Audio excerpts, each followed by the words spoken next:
Alerte coronavirus. Attention, attention, le coronavirus se transmet très facilement et fait des ravages. Pour l'éviter, le port du masque de protection est obligatoire en tout lieu.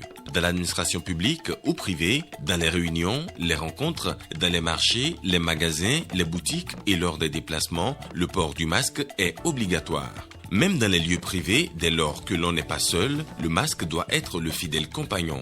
Mais attention, le port de masque de protection ne dispense nullement d'appliquer les autres mesures de prévention, notamment le lavage des mains à l'eau et au savon et l'observance de la distance de sécurité sanitaire d'au moins 1 mètre entre personnes. Enfin, s'abstenir de porter des gants en vue du lavage régulier des mains à l'eau et au savon ou de l'application de gel hydroalcoolique.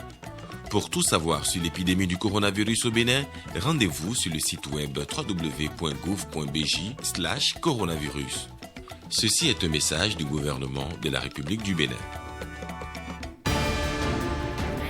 2 décisions ont été rendues publiques par la Haute Autorité de l'Audiovisuel et de la Communication. Elles sont relatives à la TNT, la télévision numérique terrestre, et à la présidentielle 2021. Les détails dans ce journal. Les experts comptables du Bénin et les cadres du ministère des Finances s'imprègnent du contenu de la loi de finances 2021, une loi adoptée par les députés en décembre dernier.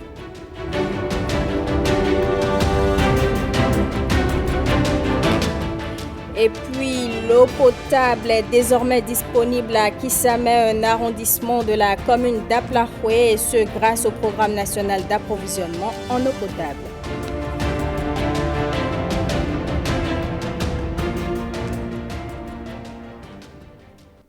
Mesdames et messieurs, bonsoir et bienvenue aux 20h. La Haute Autorité de l'Audiovisuel et de la Communication a rendu publiques 2 décisions. La première est relative à l'avènement de la télévision numérique terrestre et la seconde concerne la présidentielle 2021. Gilles Donsou, Edmond Hongbo, compte rendu. La HAC, Haute Autorité de l'Audiovisuel et de la Communication, reste préoccupée par la TNT, télévision numérique terrestre. Elle vient de rendre publique à cet effet une décision qui réglemente cette transformation. Le contenu des dossiers d'agrément ou d'homologation des équipements terminaux est assez clair. En application de l'article 10 du décret numéro 2018-282 du 4 juillet 2018 portant régime d'agrément ou d'homologation des équipements terminaux et des équipements ou installations d'accès aux services de communication audiovisuelle en République du Bénin, la présente décision définit les modalités et fixe les pièces constitutives des demandes d'agrément ou d'homologation des équipements terminaux et des équipements ou installations d'accès aux services de communication audiovisuelle en République du Bénin. La demande d'agrément est constituée d'un dossier administratif et d'un dossier technique. Le dossier administratif est constitué des pièces suivantes. 1. Le formulaire de demande disponible au secrétariat administratif et sur le site internet de la HAC, dûment renseigné, daté, signé et ou cacheté avec mention de la raison sociale et de la qualité du signataire. L'extrait de registre de commerce et du crédit mobilier, RCCM, la quittance de paiement des frais d'étude du dossier délivré par le Trésor public. Le dossier technique comprend les pièces suivantes. Le prototype de l'équipement accompagné d'un ou de plusieurs documents précisant clairement l'indication du domaine d'emploi, le manuel d'utilisation en français dans un registre courant et les caractéristiques et spécifications techniques, les copies des rapports d'essai relatifs à la comptabilité électromagnétique, sécurité électrique et bande de fréquence. La pré-campagne pour l'élection présidentielle d'avril 2021 est bien réglementée.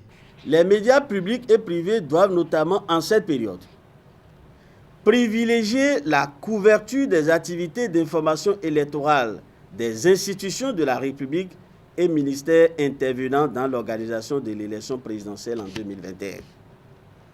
Respecter les principes d'objectivité, d'honnêteté et de véracité dans les genres d'opinions tels que l'éditorial, le commentaire, la chronique, le billet. S'interdit la diffusion d'informations, d'émissions, de propos, de chansons, de jeux, de spots, de communiqués, de proverbes, de caricatures et de récits satiriques qui sont de nature à inciter à la haine, à mettre en péril la cohésion nationale, à s'attaquer ou à tourner en dérision un duo président et vice-président ou un parti politique. S'interdit la publication ou la diffusion de propos incitant à la violence, à la révoque ou outrageant vis-à-vis des institutions de la République. S'interdit en ce qui concerne la revue de presse en quelque langue que ce soit, de prendre en compte les organes de presse écrites n'ayant pas une existence légale. De reprendre les informations dont la véracité n'est pas établie. De commenter et de porter quelques jugements de valeur sur les informations relayées et dont les preuves ne sont pas établies. Deux importantes décisions dont la mise en œuvre vient renforcer le fonctionnement des organes de presse. Patrice Talon, candidat à la présidentielle d'avril prochain, le président de la République l'a annoncé à Adjoun, dernière étape de sa reddition de comptes itinérante.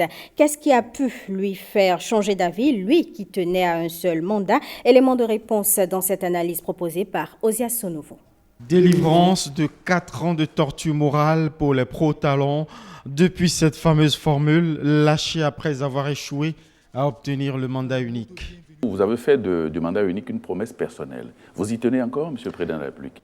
En 2021, j'aviserai. Donc les jeux sont ouverts. En fonction de mon ressenti. Oui. Et Patrice Talon avisa par cet après-midi du 15 janvier à Adjoun, commune nichée dans la fertile vallée de l'Ouémé. La coïncidence fait que c'était à Adjoun que je clôture cette tournée ici même, où tout a été lancé, où tout a commencé. Je cède à ce qui, positivement, m'envahit. Servir une cause aussi noble que celle du Bénin. Pour ma part, je resterai dans l'action permettant de renforcer la bonne gouvernance. Je serai candidat à cause de ça.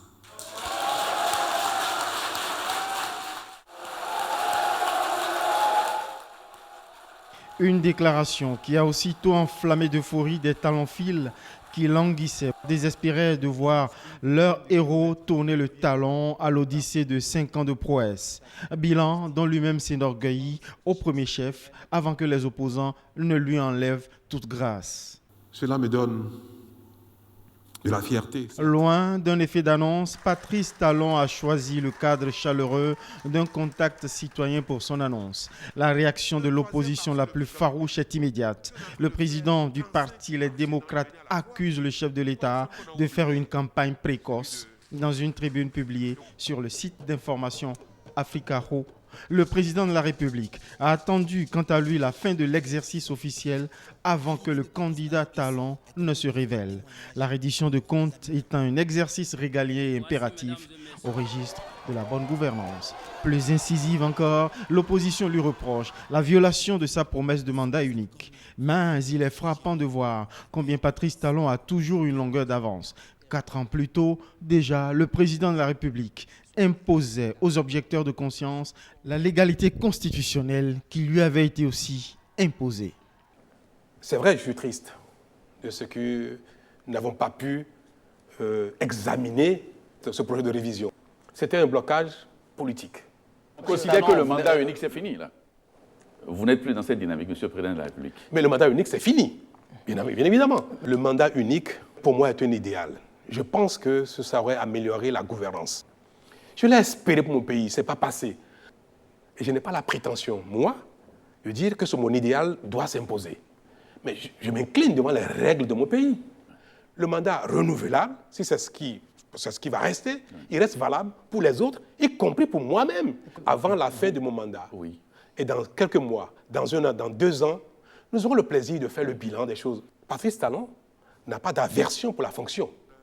Des propos qui résonnaient déjà comme un avertissement. À présent, c'est fait. Patrice Talon roule pour un 2e et dernier mandat constitutionnel, s'il est bien sûr élu au bout de la compétition. La compétition, tel est l'enjeu du moment.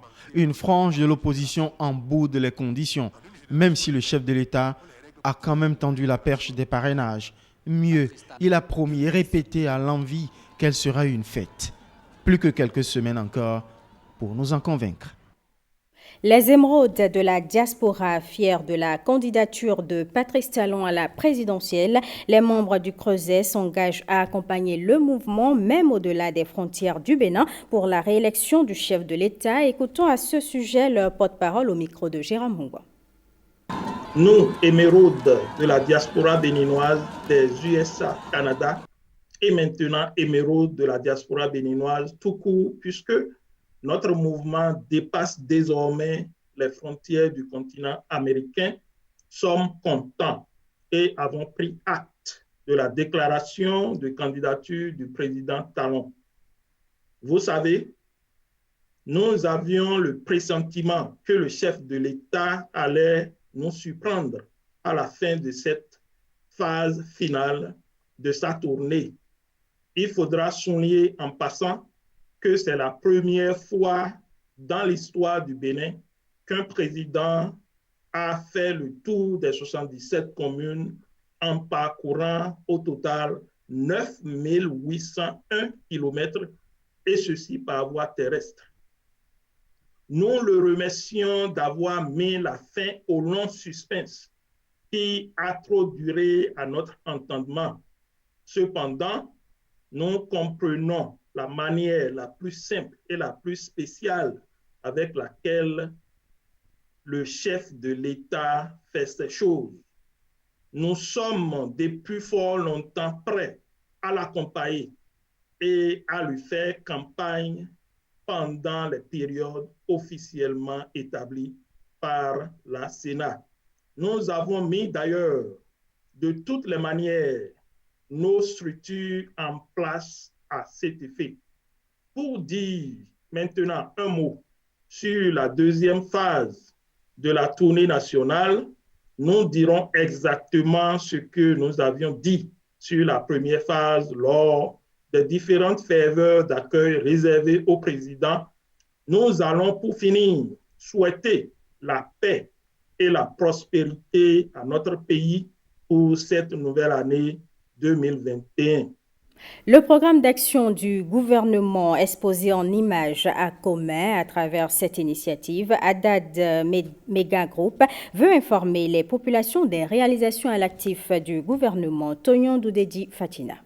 Des projets de création de cantines scolaires, les constructions de sites touristiques, musées, routes, hôpitaux, stades, logements sociaux, futurs sièges de l'Assemblée nationale du Bénin, sans oublier l'implantation de l'électrification rurale, la mise en service des unités de production et de distribution d'eau potable, ce sont entre autres actions du PAG vues en images lors de cette exposition à la Maison des Jeunes de Commet. Cette initiative a reçu le soutien du maire de la ville. Notre président, c'est un homme pragmatique. Il aime jeune, l'acte à la parole. Je sais qu'à Commet, nous avons reçu un stade aux normes internationales. Et partout dans le Bénin, nous constatons de transformations. De telles initiatives sont des initiatives à louer, des initiatives à solliciter, des initiatives à répéter pour que l'ensemble de ce qui se fait puisse s'inscrire réellement dans le cœur de la population de Commet, afin que tout le monde puisse savoir désormais ce qui est fait pour Commet, ce qui est fait pour les autres communes du Bénin et ce qui reste à faire également. S'il est vrai que dans notre calendrier, Commet n'était pas prévu, nous mesurons aujourd'hui toute l'importance qu'il y avait à organiser cette exposition itinérante des photos des réalisations du PAG à Commet. Commet est une ville chère au président de la République, chef de l'État, chef du gouvernement. Il y tient beaucoup, il tient au développement et à la prospérité de cette ville. Toutes les appréciations militent en faveur de l'exposition qui fait voyager le visiteur juste en quelques minutes, de Cotonou à Malanville, de Parakou à Boyikon, pour ne citer que ces villes-là. Cette découverte du péager en images est itinérante. Haddad Mega Group a aussi mis à disposition un magazine qui résume toutes les réalisations du péager, toujours en images. Les experts comptables du Bénin et les cadres du ministère des Finances, je vous l'annonçais dans les titres, sont en formation à Cotonou. Ils s'imprègnent du contenu de la loi de finances 2021. Précieuse Aquarono, Jules Akwaïkou, compte rendu. Experts comptables, contrôleurs de gestion, auditeurs internes, tous réunis pour scruter à la loupe la nouvelle loi de finances. Cette loi est riche de mesures fiscales qui répondent aux défis de relance rapide des activités économiques, mais reflète les réformes entamées par la Direction générale des impôts en matière de simplification et de modernisation des procédures fiscales. En tant que partenaire de la Direction générale des impôts et dans votre rôle d'accompagnateur des entreprises, la présente formation a pour objectif de vous permettre de prendre connaissance des dispositions fiscales prévues par la loi de finances pour la gestion 2021, de maîtriser les procédures en vigueur en vue de faire valoir au mieux les droits de vos clients que sont les entreprises. Le dépôt des états financiers en ligne reste en vigueur. Les entreprises ont jusqu'au 30 avril pour s'y conformer. Déjà, la Direction générale des impôts met en garde contre les arnaques. Les états financiers étaient déposés physiquement, mais depuis l'année dernière, ils sont déposés en ligne, c'est-à-dire électroniquement. Et pour le faire, vous devez avoir une clé, un code d'accès, dont seuls sont détenteurs les experts comptables, les centres de gestion agréés et les comptables d'entreprises immatriculés à la CNSS. Pour les comptables d'entreprise, ils ne sont autorisés avec leur clé qu'à déposer un seul bilan, les seuls états financiers de leur entreprise. Également, pour des entreprises qui font 250 millions de chiffre d'affaires, qui ont 125 millions de total de bilan, qui emploient 50 personnes en moyenne sur l'année, lorsque 2 sur 3 de ces seuils sont atteints, elles ont l'obligation de nommer un commissaire aux comptes, expert comptable, membre de l'ordre des experts comptables du Bénin. De nouvelles mesures complètent celles-ci. Ces mesures permettent au gouvernement du Bénin de réduire le fardeau fiscal des entreprises et des ménages. L'eau potable coule désormais à Kissamé, un arrondissement de la commune d'Aplaroué, fin de calvaire donc, pour des populations qui ont longtemps subi les conséquences de l'inexistence de l'eau, et c'est grâce au programme national d'approvisionnement en eau potable. William Aguia, Alexis Segbemon pour le point. Une population enfin rétablie dans ses droits avec de l'eau potable qui coule de ses robinets. Le joyau mis en service ici à Kissamé, dans la commune d'Aplaroué, est un château d'eau de 60 mètres cubes et d'une vingtaine de bonnes fontaines. S'agissant des éléments de dessert, notamment les bonnes fontaines, nous avons au total 18 bonnes fontaines réparties dans les différentes localités. Il faut dire que les localités impactées sont globalement de l'ordre de 17, réparties donc dans tout l'arrondissement de Kissamé. À la station de pompage, nous avons un forage qui a été raccordé à l'AEV, bien que 4 forages aient été réalisés. Le coût total de l'ouvrage ici construit est de 309 913 443 francs CFA. Les linéaires prévus pour différents types de diamètres sont au total de 12 408 mètres. La mise en service de ces ouvrages sonne ici comme un cadeau de fin d'année pour ces populations qui ont longtemps attendu ce minimum vital.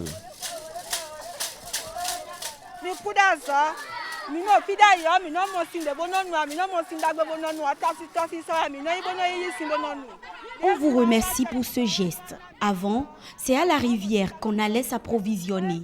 Maintenant, le gouvernement de Patrice Talon est venu nous donner de l'eau potable.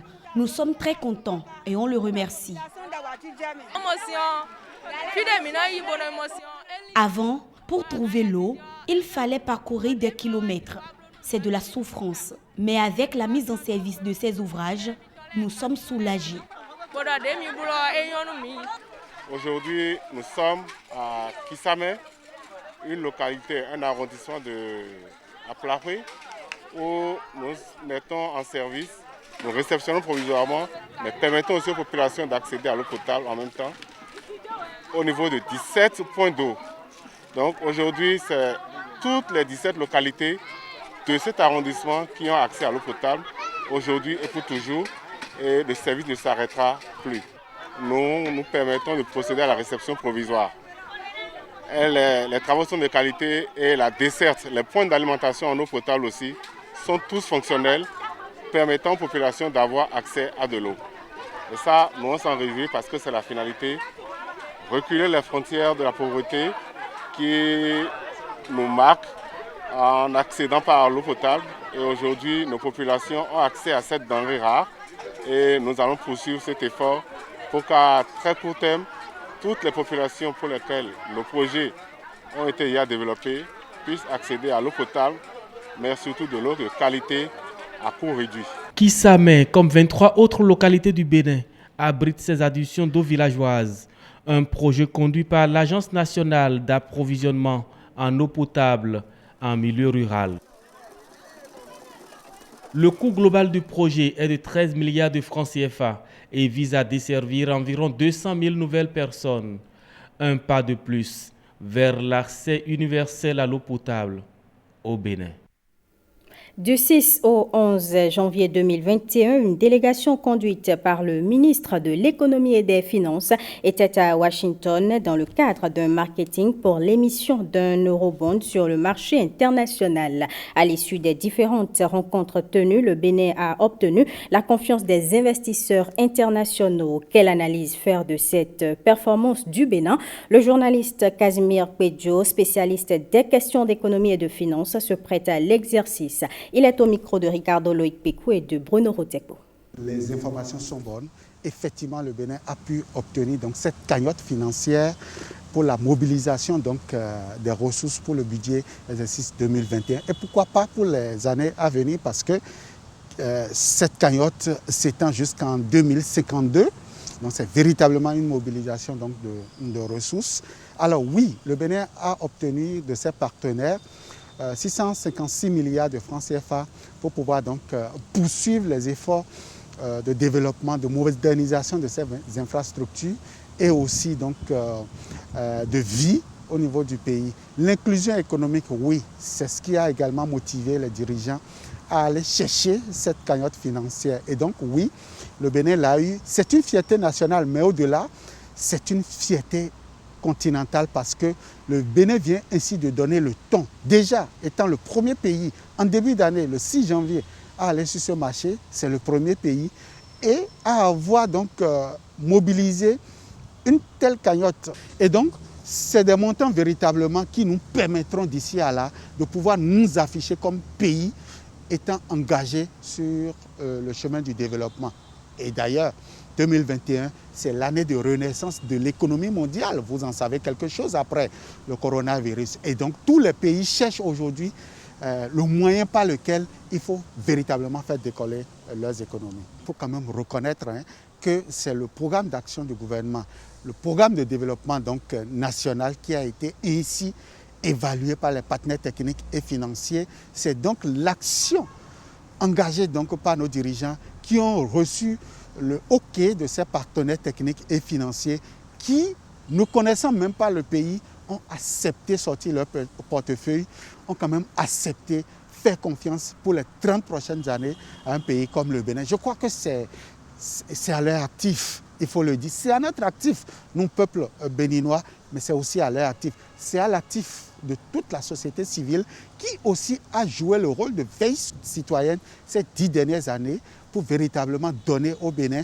pour donner à nos dirigeants l'envie de nous conduire vers le développement. Parlons maintenant des producteurs agricoles qui sont satisfaits de l'accompagnement du gouvernement à Kandi. Blaise Adankpo nous amène dans un champ de maïs avec les producteurs. Il a évoqué l'importance de l'appui du gouvernement à leur secteur. Regardez. Sam est l'un des arrondissements de la commune de Kandi. Cette localité regorge de producteurs agricoles. Abdoulaye Gagou est l'un d'eux. Dans son champ, actuellement, avec son équipe, il s'affaire à égrener ces tas de maïs. Je remercie le gouvernement Talon et le chef de l'État lui-même. Ce que l'État a réalisé pour les producteurs nous avantage beaucoup. Cela nous permet d'avancer dans nos productions. Cette année, je ferai plus de 40 tonnes de maïs et j'ai déjà vendu plus de 30 tonnes de coton. Bon, le grenage, il faut avoir les sacs en première position. Si vous avez les sacs, le maïs est récolté. Il y a une machine qui nous aide à récolter le maïs, donc à égrener le maïs. Donc maintenant, vous, avec ce que vous voyez, et on met le maïs seulement. En même temps, la machine enlève les écorces et en même temps, c'est les graines de maïs qui tombent. On met directement dans les sacs et c'est le convoyage seulement qui va rester ou soit le stockage dans les magasins. Pour cette saison, la production est bonne et les producteurs reconnaissent que rien de cela ne serait arrivé si le gouvernement n'y était un appui. Le gouvernement a mis les engrais à l'accès facile aux producteurs. Parce qu'on trouve les engrais dans les magasins, engrais vivriers, on achète et on met dans nos champs. Donc ça veut dire qu'on a accès facile à la production actuellement. Actuellement, nos voies de la ferme sont grattées. Parce que vous avez vu les voies là maintenant, les machines viennent gratter toutes les voies. Donc ça nous rend accès facile aux sorties de nos produits.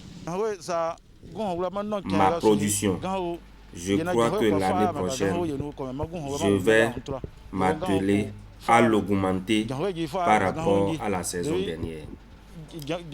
Je le ferai parce que le soutien du gouvernement nous aide, nous producteurs agricoles. L'État central a mis en place des mécanismes pour accompagner les agriculteurs. Ces mesures ont été renforcées pour propulser et accroître davantage la production avec la création du Fonds national de développement agricole, FNDA. Dans le reste de l'actualité, une délégation du Conseil national des jeunes élus du Bénin a rencontré le président de la Cour constitutionnelle. Les missions et les objectifs de ce Conseil national ont été présentés à Joseph Djogbeno. Les discussions ont aussi porté sur l'élection présidentielle. On écoute le président du Conseil national des jeunes élus du Bénin au micro de Précieuse Akwerono. Nous sommes venus présenter les meilleurs vœux au président de la Cour constitutionnelle et en plus lui présenter ce qu'est l'association Conseil national des jeunes élus du Bénin. Et en plus de tout ça, nous avons parlé de la paix autour des élections. Le président de la Cour constitutionnelle nous a vraiment dopé le moral par rapport à comment nous allons nous comporter par rapport à ces élections et surtout par rapport à notre association, les objectifs que nous allons pouvoir viser pour atteindre ce que nous voulons. L'association Conseil national des jeunes élus du Bénin est une association de jeunes élus au niveau local, communal, législatif. Et notre objectif, c'est de se former surtout pour pouvoir préparer la jeunesse à la mission qu'est servir la nation. Aujourd'hui, nous pouvons dire que nous avons déjà rencontré tous les présidents des partis politiques qui ont des élus. Et à part ça, pour le moment, nous sommes en train de sensibiliser la jeunesse sur ce qu'est le Conseil national des jeunes élus du Bénin. Parlons à présent du réseau des femmes engagées pour des nominations et des élections paritaires qui œuvrent pour une meilleure représentativité des femmes en politique au Bénin. Le bureau exécutif du réseau était face à la presse pour présenter la vision et les objectifs de ce creuset. Le creuset des femmes engagées pour des nominations et des élections paritaires, en abréviation FINEP, est donc une initiative des jeunes femmes, 7 au total, de divers secteurs d'activité dont le credo est toujours pour les femmes, jamais sans les hommes. Les principaux objectifs de FINEP sont avoir une masse critique des femmes dans les instances de décision, promouvoir le leadership des femmes à tous les niveaux afin qu'elles soient des modèles, promouvoir l'autonomisation de la femme et sa participation aux instances décisionnelles, participer à la promotion de l'éthique et de la bonne gouvernance. À travers la réalisation des projets, nous avons impacté 4 départements, dont 6 communes, avec plus de 500 jeunes âgés de 16 à 35 ans sensibilisés sur la citoyenneté et l'histoire politique du Bénin, 6 associations de mères d'élèves dans la commune de Komé créées, près de 1000 personnes mobilisées autour d'un mouvement qu'on appelle mouvement blanc de soutien pour un meilleur positionnement des femmes lors des élections communales de 2020. C'est le lieu pour nous de confirmer, à la suite de la secrétaire générale de FENEP, que nos projets phares, les communes de l'excellence, ainsi que la FENEP Leadership Academy, ont pour vocation de fixer durablement les actions de FENEP dans nos territoires.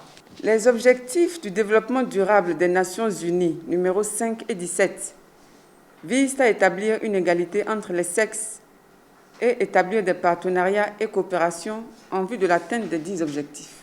La FENEP Leadership Academy, elle est la matérialisation de la vision de FENEP, qui est d'être un pôle d'excellence et une pépinière de leaders que le CRESER apprête pour accéder pleinement et efficacement aux instances de prise de décision dans les divers instants de notre pays.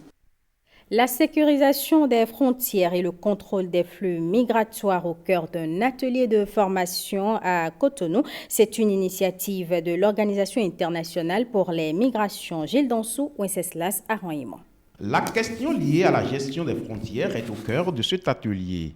Un atelier de formation des formateurs qui vise à sécuriser le flux migratoire au niveau de nos frontières, en particulier celle de Malanville. L'OIM, Organisation internationale pour les migrations, attache un intérêt particulier à cette formation. L'atelier de ce matin, c'est une formation des formateurs sur le système MIDAS. Le MIDAS, c'est le Migration Information Data Analysis System. C'est un système de collecte, d'analyse et de stockage de données migratoires. C'est un système qui sera mis en place à la frontière de Malanville et à la direction de l'immigration et de l'immigration. Le serveur du système sera à la direction. Ça va servir à enregistrer tous les mouvements à la frontière de Malanville, aussi bien les entrées que les départs à la frontière et les mouvements des riverains également. À la fin du projet, le MIDAS sera totalement sous la responsabilité de la DEI. Ça appartiendra au Bénin, ce sera géré par la direction. Ça permettra de savoir combien de personnes sont passées par jour, par mois. Ça permettra de faire des planifications pour le développement et pour la sécurité. La migration, thème central pour la gestion des frontières, est un phénomène naturel qui constitue la solution et non le problème qui résulte de nombreuses autres difficultés. Face aux réalités sécuritaires au nord du Nigeria, au Niger, au Burkina Faso, il est nécessaire que le Bénin soit bien informé sur ce qui se passe au niveau de ses frontières en termes de mouvement de personnes. En cela, le système de collecte de données de l'Organisation internationale pour les migrations est une réponse qui nous intéresse vivement. Il est donc clair que la question des données statistiques sur la migration est un sujet d'importance régionale et le Bénin est sur la bonne voie avec la modernisation de son mode de gestion des frontières terrestres. L'Organisation internationale pour les migrations vient ainsi de poser un grand pas vers la sécurisation de nos frontières. Pendant ce temps, la GCAI Bénin fait sa rentrée solennelle, une occasion pour les membres de cette organisation de redéfinir les nouveaux objectifs et de relever de plus grands défis. Axel Dancy, Rodrigue Blondouma. Nouvel élan pour cette organisation trentagenaire des jeunes citoyens actifs. La Jeune Chambre internationale fait sa rentrée solennelle. 2021 s'ouvre avec des rêves pour ses membres et une nouvelle mandature. La rentrée solennelle est le tout premier grand rendez-vous qui réunit les membres de la Jeune Chambre internationale Bénin des 4 coins du pays. C'est l'occasion pour le comité directeur national de partager sa vision et les projets phares qui meubleront la nouvelle année tant au niveau national que local. Avec ses membres, sympathisants, partenaires et potentiels partenaires. Gratitude. Gratitude. Gratitude. D'abord, je vous remercie d'avoir fait massivement le déplacement ce 16 janvier. Que vous soyez des délégations des 47 organisations locales de la JCI Bénin, de délégations étrangères, que vous soyez officieur, passe-présidente, sénateur ou invité d'honneur, je voudrais, au nom de toute l'équipe de projet, vous dire merci. D'un esprit patriotique, les membres s'engagent dans la dynamique du respect des valeurs qu'incarne cette association. La rentrée solennelle 2021 de la JCI Bénin est placée sous le thème « Valorisons notre investissement ». Pour pouvoir valoriser notre investissement, nos activités seront insérées ou sont insérées dans 3 axes stratégiques. Le premier axe, qui est l'axe investi, le second, institutionnalisé, et le troisième, impacté. Dans le premier axe, investi, la Jeune Chambre internationale Bénin veut investir dans la professionnalisation de la gestion administrative et financière. La salle bleue du Palais des Congrès de Cotonou a accueilli toutes les organisations de cette chambre. Tous endimanchés, ces hommes et femmes ont des raisons de se réjouir à la mesure des défis du nouveau président de la JCI Bénin. Je fais le devoir de rappeler les piliers sur lesquels reposeront nos actions tout au long du mandat 2021. Pilier numéro 1, investir dans la professionnalisation et la gestion administrative et financière de la JCI Bénin.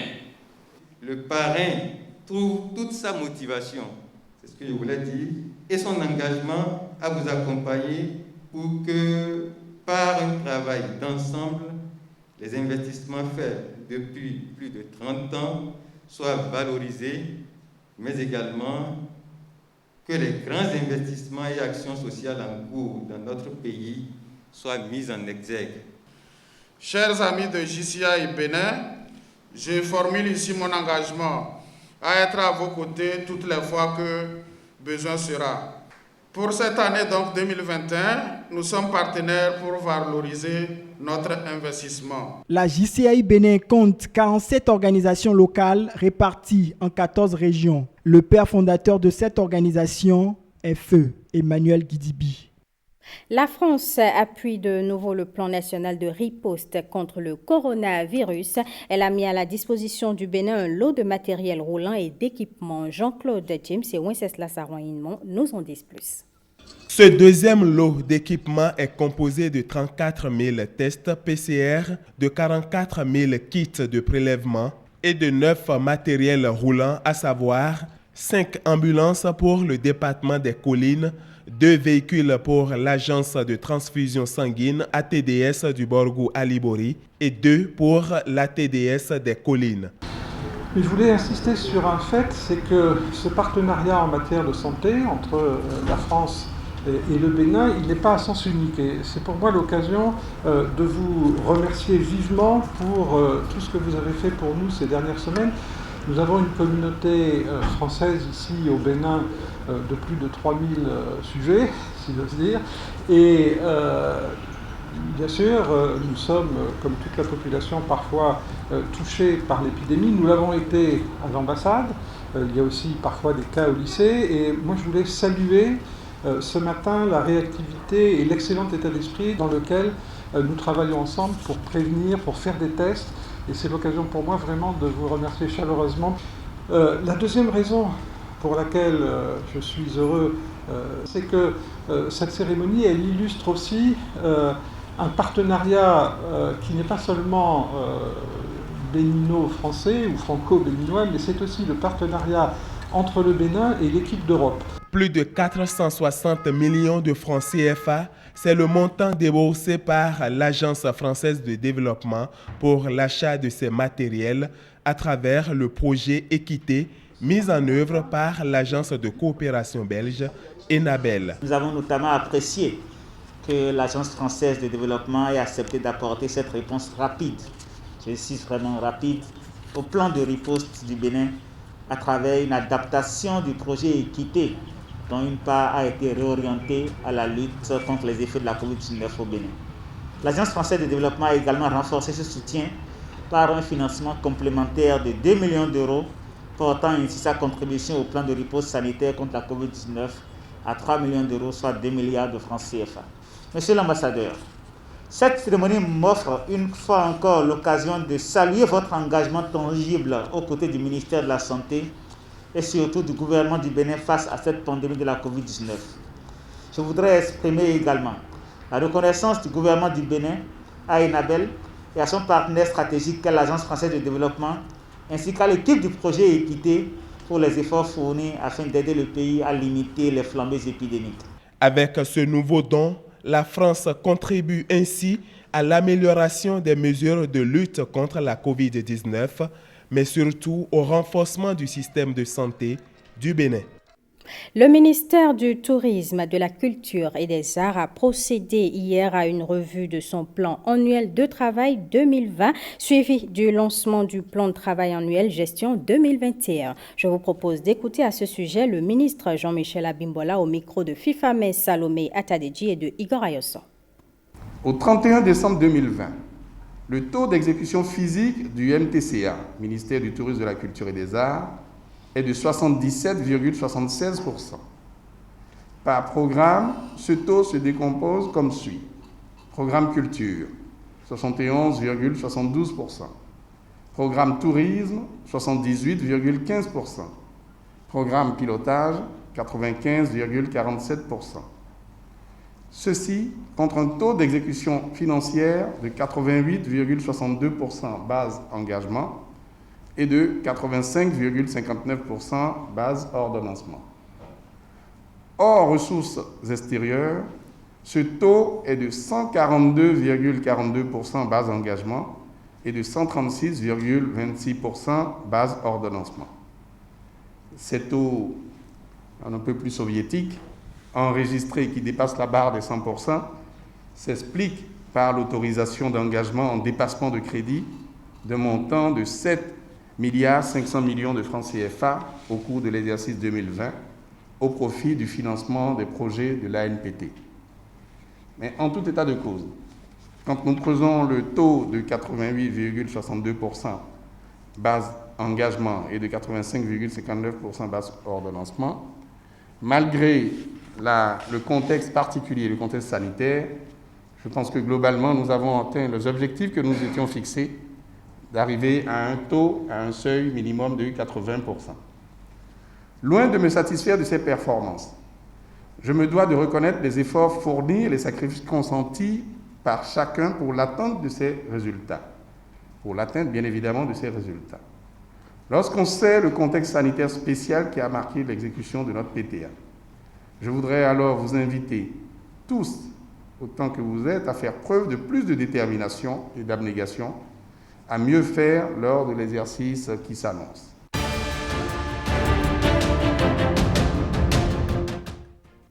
Hors du Bénin, manifestation en Tunisie, les Tunisiens sont mécontents et pour cause la crise économique qui secoue le pays. Depuis quelques mois, les Américains, quant à eux, s'apprêtent à vivre l'investiture du 46e président du pays dans un contexte de crise sanitaire et de tension. Le récit de Axel Dancy.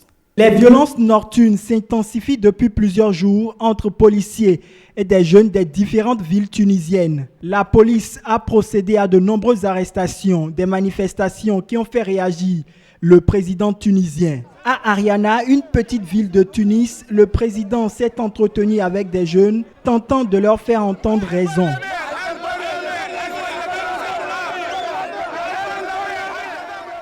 La grogne populaire touche la Tunisie depuis plusieurs mois. Ils sont nombreux à prendre les rues pour dénoncer un système économique défaillant dans ce pays d'Afrique du Nord. Et la crise du coronavirus est venue intensifier la fracture sociale. Le président tunisien appelle au calme.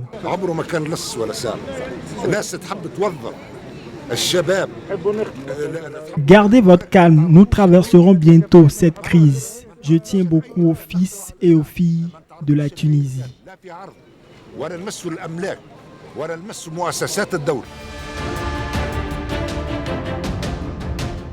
2 joueurs inscrits à l'Open d'Australie ont été testés positifs au coronavirus, ont annoncé ce mardi les autorités sanitaires, ce qui porte à 7 le nombre de cas associés à ce tournoi de tennis du Grand Chelem.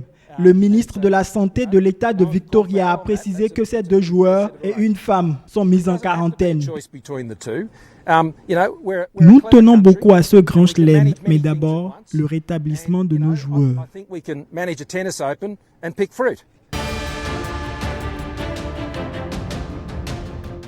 Un président s'en va, un autre arrive. Dernier jour pour que Donald Trump quitte la Maison-Blanche. Joe Biden sera investi président des États-Unis ce 20 janvier. La cérémonie d'investiture du président Joe Biden se fera sous une surveillance accrue. Après la récente intrusion des centaines de partisans trumpistes au Capitole, siège du Congrès américain, le Pentagone a augmenté l'effectif de la garde nationale déployée pour sécuriser l'événement. 25 000 soldats sont mobilisés. La sécurité est particulièrement renforcée autour de la Maison-Blanche et du Capitole. Cette investiture qui fera de Joe Biden le 46e président se fera dans les stricts respects des gestes barrières. Eh bien, mesdames et messieurs, ce sera tout pour ce journal que je vous remercie d'avoir suivi.